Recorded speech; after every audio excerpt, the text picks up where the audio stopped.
You probably noticed the video that we showed you that had Brevard being taken into custody. The areas around that was blurred out. That's because there were several undercover police officers that had taken him into custody. For their protection, we've decided not to show their face. What I do want to show you, this camper back here behind me, that's the one that was owned by Brevard's girlfriend's family. We don't know if he was staying inside that camper or not, but back behind that, there's an outbuilding. Behind that outbuilding, there's another camper that's being stored. He was found underneath that camper. When we were talking with Frost tells us he's never met Brevard before in his life.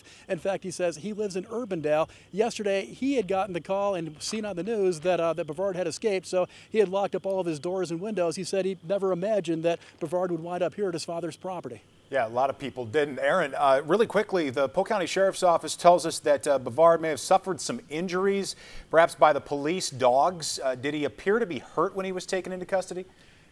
When we saw him walking away, he was limping, but when we talked with Frost tells us that he didn't seem to put up any kind of a fight or anything. He seemed exhausted, in Frost's words, and almost happy to be taken into custody, but we didn't see any signs of any injuries other than he was limping a little bit as he was being taken to the police car. Aaron Brilbeck reporting from Prohl. Thank you, Aaron.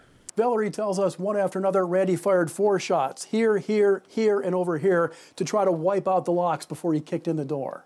A small-town police chief is in some big-time trouble after pointing his gun at a city council member, and the whole thing is caught on video. Well, up until this construction, there were just a series of grates like these right here that would take the water off the road and put it into the backyard. But now you can see there's a pipe that goes underneath this ground over here, and 2 more drainage pipes leading into that from the parking lot, which neighbors are afraid that's going to mean much more water going into their backyards. That's why. The budget for feeding these guys is about $500 per week.